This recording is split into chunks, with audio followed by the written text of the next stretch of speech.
Hey everybody, here at PSH today doing a little demo. So I hope you enjoy. What I'm going to be doing is using a 7 by 10, I believe, oval. These are new RD2 shapes in 2024. You'll see that we have 3 different options of edges.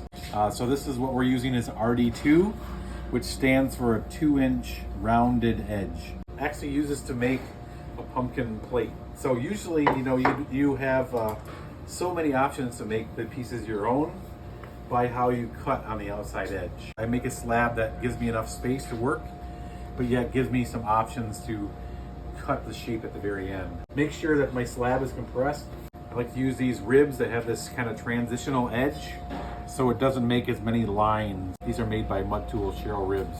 I prep the slab. I could add texture if I wanted. I could put this on here and then decorate it how I want, add some underglaze transfers or whatever you'd like to do to decorate it. And I'm going to take another board together here, and then I'm just going to do a little flip. What I want to do is, my first thing to do is kind of drag that clay gently towards the form. That prevents the clay from like thinning out or stretching the clay in unusual spaces. My main goal is to have the clay have even pressure.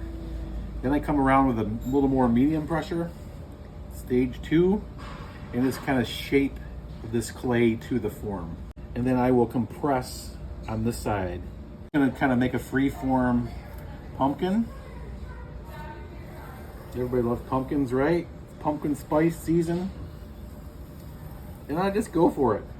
Don't worry about perfection. We can always come back and kind of clean that up. So now here we have this nice kind of pumpkin shape, and it's a little bit irregular, right? And that's what we really like about handmade things, is that it's got its own little personality in life. Here is our foot maker, so that we can just take this and draw it right through the clay. And what this does is it becomes basically a knife that we don't have to measure. This helps us to cut an equal strip of clay each time. And so now what we can do is use these strips of clay to make our foot. This is just a compass that has a kind of rounded off dowel on the edge, so you can easily make your own.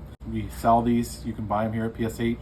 But it has this nice gauge, both in metric and an imperial. And so I have it set to 2 inches. So it has a 2-inch measurement here. So what that's really nice is, because I have this 2-inch edge, it just gives me an indicator of where that foot should go. So now I have these marks for where the foot is going to go. Now I'm just going to take my strips of clay. I'm just going to put this foot right along that mark that I made. Nope, there's no excuses to not have a foot. Now I can just cut down through a little bit on an angle, so then it'll kind of marry together much nicer.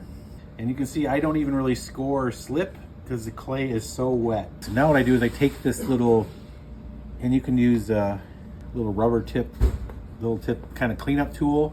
These are spacers. There's a 1/4 inch or there's 1/2 inch. It will help us to develop a little bit of an angle on our piece. So if we didn't have this wide hand, I might use the thin one to kind of push down this outside edge to give it a little bit of an angle, so we don't have this kind of flat edge that will kind of flop in the kiln. But we could draw some little details on our piece, and I would do that on the other side. Maybe make some ridges for where the pumpkins are. Just some nice areas for the glaze to kind of settle and do its thing.